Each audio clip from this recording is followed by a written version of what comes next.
Hi, Andy XL back with another NFXL podcast and of week one of the NFL season, which is just to get underway in less than 11 hours now.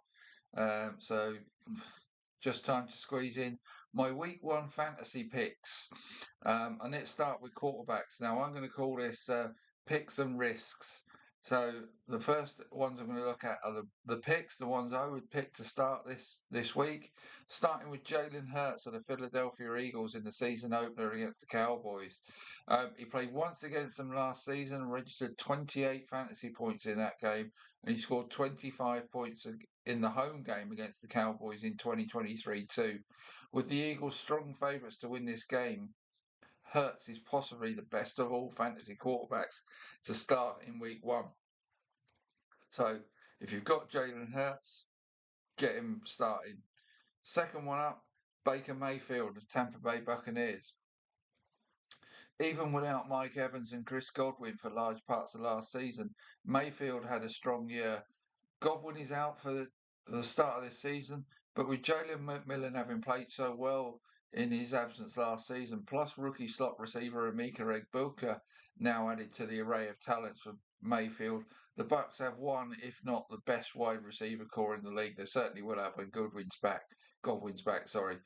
The Bucks travel to Atlanta in week one. The Falcons ranked in the bottom quarter of the league against the pass last season, and whilst they have drafted pass rushers to improve an insipid pass rush from last term, they still look like they struggled against the pass, especially early in the season. In the two games between these teams last season, Mayfield passed for a combined 510 yards and 6 touchdowns and did throw a couple of interceptions. That got him 22 fantasy points in each of those games, and I expect him to score 20 plus again in this game. Um, Matthew Stafford of the LA Rams. Stafford will start his 17th NFL season at home to the Texans and remains one of the best passing quarterbacks in the league. The Texans ranked 30th in the league for passing TDs allowed last season. Stafford threw for 2 or more touchdowns in 6 of his 16 starts last season and also passed for 250 yards or more in 7 of those games. I can see him getting that 250 yards and 2 touchdowns in this game, and that would earn him 18 to 20 fantasy points, depending on your scoring system. Um, he would therefore be certainly a reliable low end starter, maybe even better than that for week one. And I would be shocked if he scored less than a dozen fantasy points. So if you've not got an elite option out there, plug Stafford in if you've got him, and he'll do all right for you, and he may do a bit better than that. He's certainly one to start this week. Right, next one. JJ McCarthy of the Minnesota Vikings. Now, starting a fantasy quarterback who's making his first NFL start may seem like a risky option, but when that quarterback is chucking the rock in the direction of the likes of Justin Jefferson and TJ Hawkinson, that risk is one well worth taking for me. This will also be in the full glare of a Monday night football game as they travel to the Bears, who have made some strong additions since the end of last season, but those moves are mainly on offense, so the defense is not much different from last season.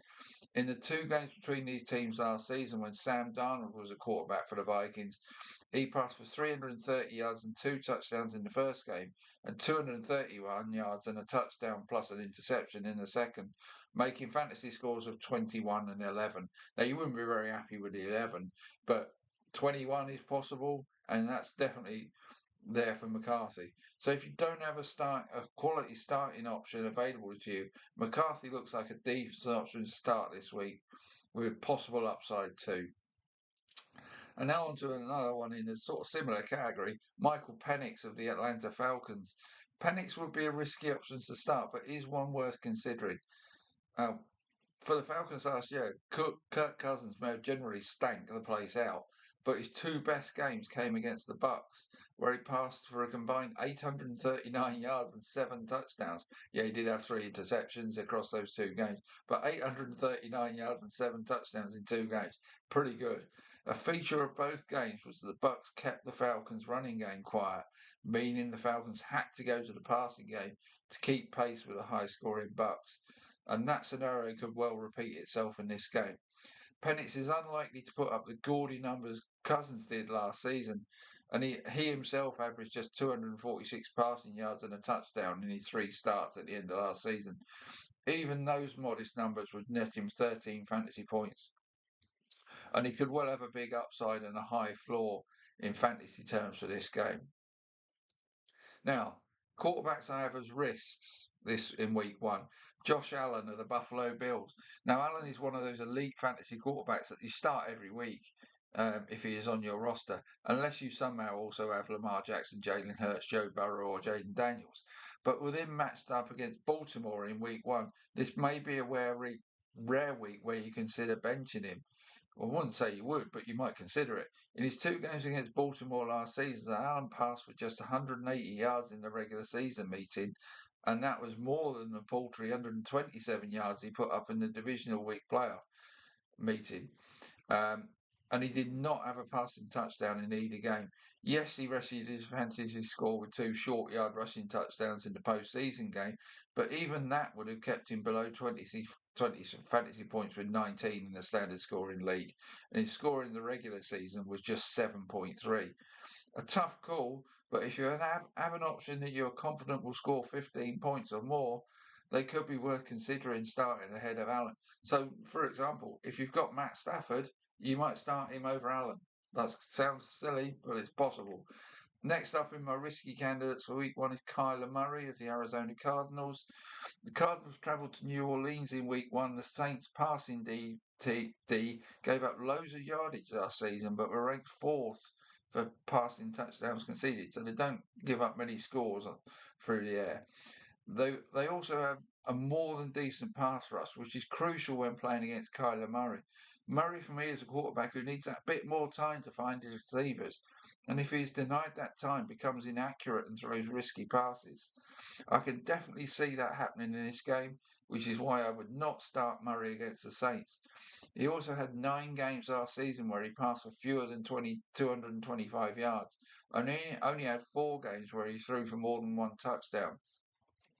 Yes, he can be a threat on the ground, but he only had 5 rushing touchdowns last season, less than 1 in every 3 games, and had a season high of 64 rushing yards in a single game, averaging just 33.5 rushing yards per game. So putting all that together, Murray averages 15 to 16 points a game. Whilst many expect him to have one of his better games as the Saints, I do not.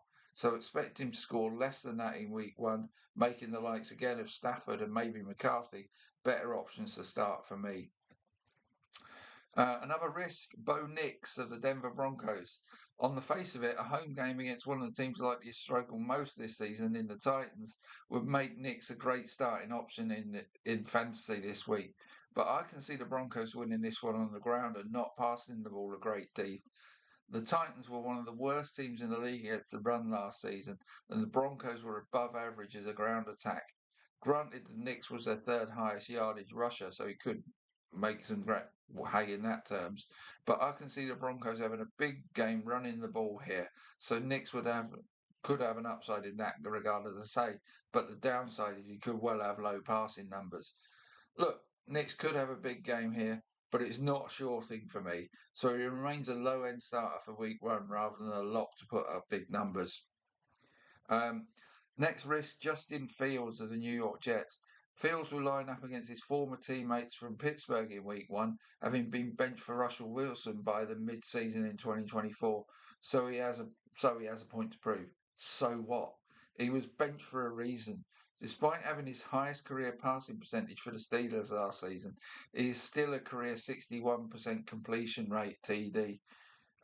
Who averages just 155 passing yards and just over a passing touchdown per game across his time in the NFL.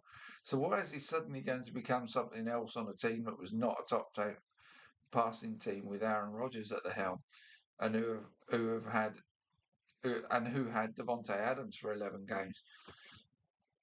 That means they have a subpar receiving core and a subpar quarterback heading into the season. Pittsburgh were not great against the passes last season, but were not a team that gave up passing touchdowns and who did register plenty of interceptions. When the 2 teams met last season, the Jets managed just 15 points, with Rodgers passing for 277 276 yards and a touchdown, a 2-point conversion and 2 picks. Yes, Fields can be dangerous on the ground, which adds to his fantasy value, but the Steelers are a red zone efficient defense, so he's no guarantee to score on the ground either. All of which make me think there are far better quarterback options than Fields. Quick drink here to keep my voice going. Right, final one in the risky quarterback category, Jared Goff of the Detroit Lions. Why am I doubting starting the quarterback of one of the highest powered passing offenses from last season as they travel to Green Bay in week one? Well, in the same game last season, Goff passed for just 45 yards and 1 touchdown at Lambeau. And in both games played between these two last season, the Packers kept his main receiving rep and Amon-Ra St. Brown in check. St. Brown had 99 receiving yards and a touchdown across the two games. Oh, and at Lambeau in 2023, Goff had just 201 passing yards, a touchdown and a pick to his name. In 2022, it was 224 passing yards and no touchdowns. In 2021, he had a better game with 246 passing yards, a couple of TDs and a pick, plus 46 rushing yards. But he has not scored 20 fantasy points in any of those 4 visits to Lambeau and has averaged about 10 fantasy points in his last 3 visits. Oh, and by the way, he'll now have Micah Parsons coming after him too. Hardly the stuff you want from your fantasy starting running back.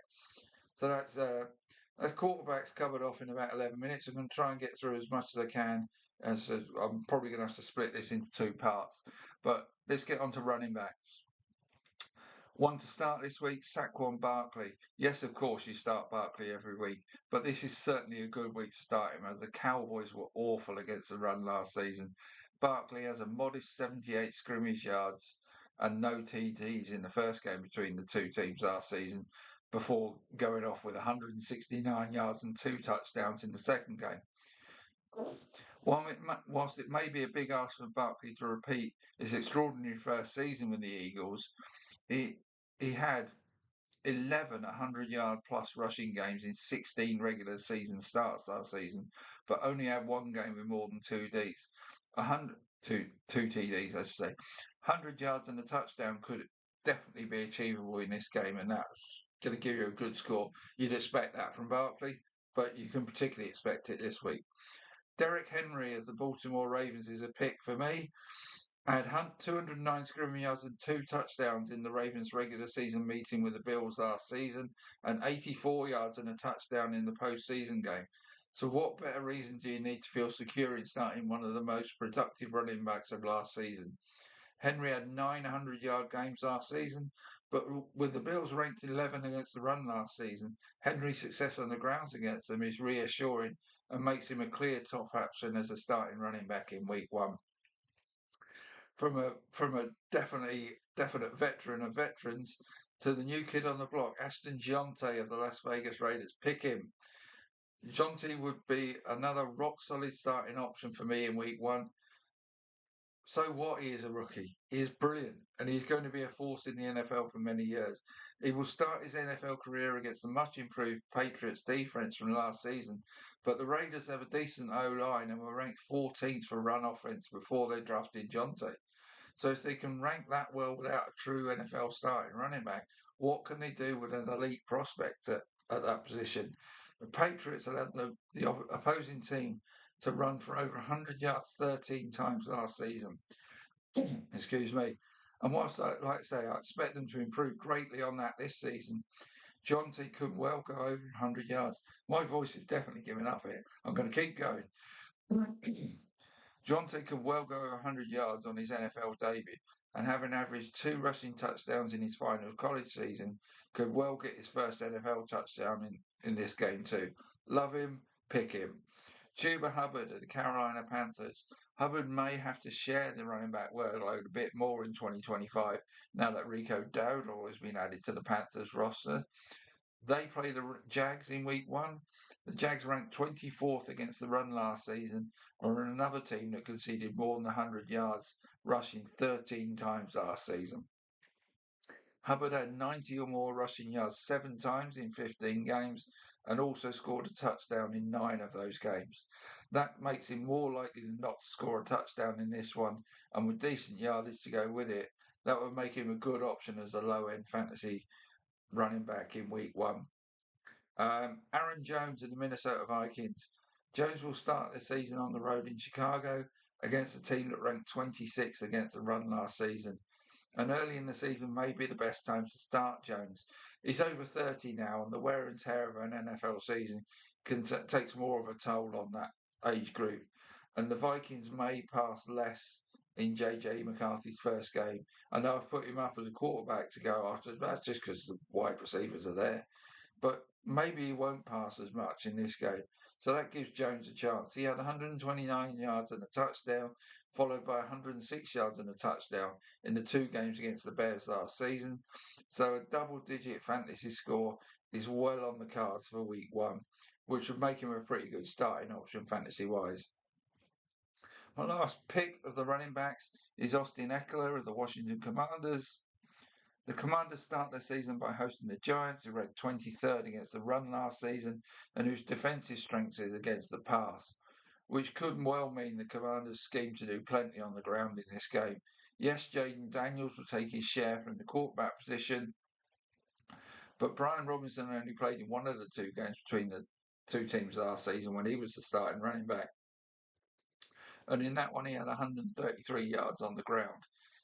Ekeler seems certain to get a good share of the workload in this game, whereas the likes of Krosky Merritt and Chris Rodriguez, they're not. You can't rely on them as much to get their share. But Ekeler's going to get his share of work in this game, which makes him a good option as a running back too in week 1 for me. Right, ones I'd be put in the risk category at running back. Bijan Robinson of the Atlanta Falcons. Yeah, he's an elite running back. I'm not proposing not starting one of the best running backs in week 1 in Robinson, but I am downplaying expectations for owners that do start him. The Falcons host a Bucs team that ranked 4th in rush offense last season and were also likely to be needing to get points on the board to keep pace with that high-powered Bucs offense. For those 2 reasons, Robinson may get fewer carries than in most weeks, and what he does get will be hard-earned. He does pose a threat as a receiving back, which will help his cause in terms of scoring power in this game. In the first game between these 2 teams last season, he recorded just 77 scrimmage yards and no touchdown. In the second game, he did have 106 scrimmage yards and a touchdown. So that's reasonable. So he was still likely to score 10 to 15 points, but don't be expecting 20 plus from him in week 1 is what I'm saying. Next one I've got in the risk category, Kyren Williams of the Los Angeles Rams. After a breakout 2023 season, Williams had a career high in yardage and TDs in his 3rd year in the league, but his yards per carry dipped from 5 yards per carry to just 4.1, and he averaged 5.4 yards per reception rather than 6.4 the previous year. He'll still be the running back 1 for the Rams in this game, but they drafted Jarquez Hunter in the 4th round for a reason, and also have 2nd-year man Blake Corum. So maybe the Rams themselves have concerns about Williams' production going forward.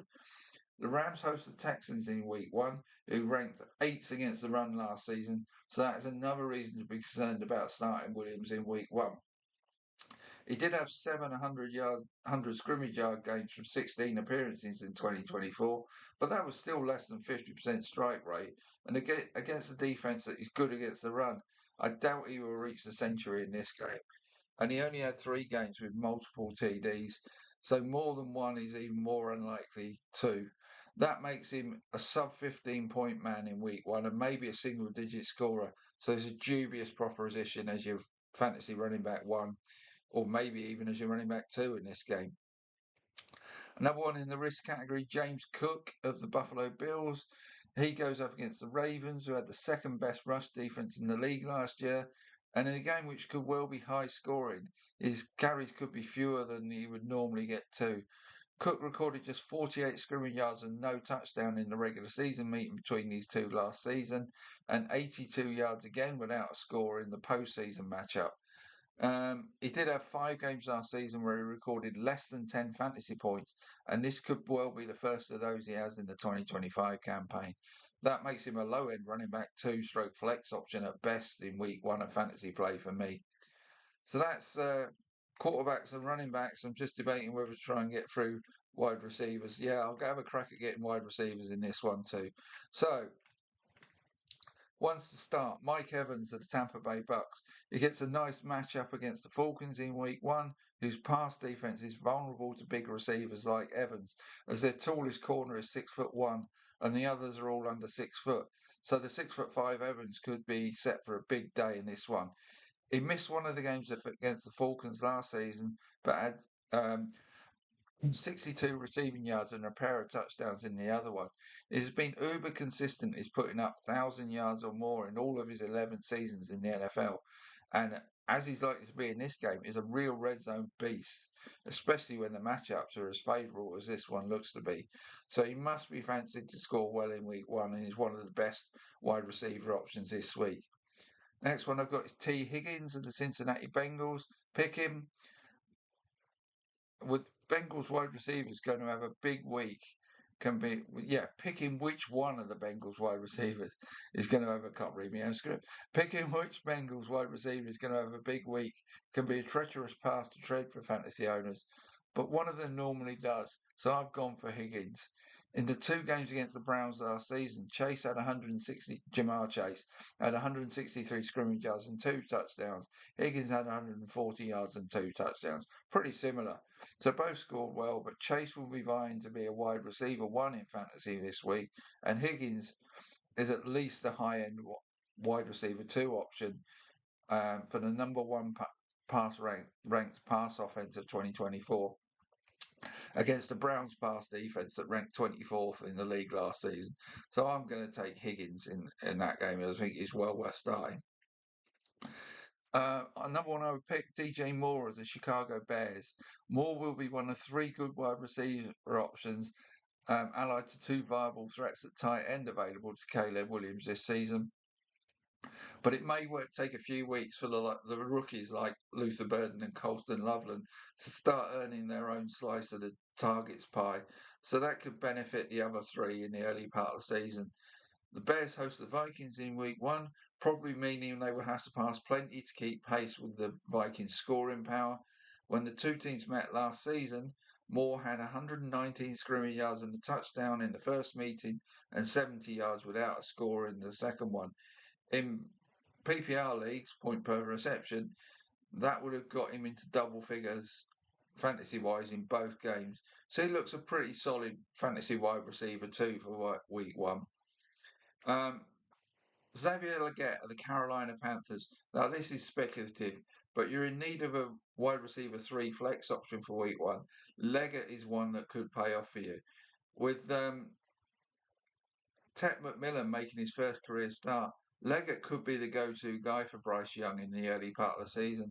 He did have issues with drops last season and failed to record more than 66 receiving yards in a game in his rookie campaign, so nothing there to make him stand out. But early last season, he was a rookie fighting for targets with the likes of Adam Thielen, Deontay Johnson, and Jonathan Mingo. After Johnson left in week 7, Legette became a far more consistent target for Bryce Young, who regained the starting quarterback role from Andy Dalton in week 8. Reports are that Legette has done well in pre-season, and until McMillan finds his feet in the NFL, Legette could be the go-to guy for Young in early games. He matches up against the Jags in week 1, who ranked 24th against the pass last season. How much Travis Hunter plays corner for them and who they match him up against could be crucial in who does well for the Panthers at wide receiver again. But it's definitely plausible that when Hunter does take to the field on D, he's matched up against fellow round 1 pick Ted McMillan rather than Legette.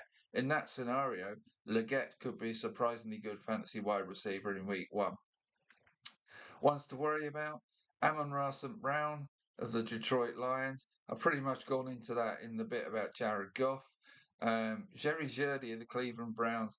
A home game against the Bengals may look appealing in terms of starting Jeudy, but in the 2 games between the 2 teams last season, He caught 3 passes for just 38 yards without a touchdown across both games. And given the low level of quarterback play that Browns can expect in week one, Jurdy is not one I would be rushing to start. Courtland Sutton, like Jurdy, it would be easy to see a home game for the Broncos against the Titans as a really good matchup. But as I said regarding Bo Nix, I can see the Broncos running plenty. So I really wouldn't want to be with any of their receivers, and that includes Sutton. DK Metcalf of the Pittsburgh Steelers. Metcalf will start his first game for the Steelers at the Jets as his quarterback returns to where he played his trade last season. As the clear number one receiver for the Steelers, that means Metcalf is likely to be matched up against Sauce Gardner plenty in this game. The last 2 games Metcalf has faced the Jets and Gardner in 2024 and 2022. He totaled just 5 catches for 69 yards across the 2 games. So, that's less than 40 yards a game and very few catches. It also has to be pointed out that after 300-yard plus receiving games in his first 4 weeks of last season, Metcalf had a poor run of form for a player of his standard and scored just 3 touchdowns and had 1 game over 70 yards in his last 11 games for the Seahawks. So don't buy into the Rodgers Metcalf hype until they can prove they can deliver like they used to, particularly on Rodgers' behalf. But Metcalf, there were concerning signs last season as well. I'm going to give you 2 more that I'm reticent to start. Jacoby Myers, been rock solid, but with a new quarterback against an improved Pats defense, I'm not sure it's going to be what the Raiders going to get from quarterback as well. You've got the Myers motivational, wanting to trade, how that's going to pay out. Don't start him, is what I'd say.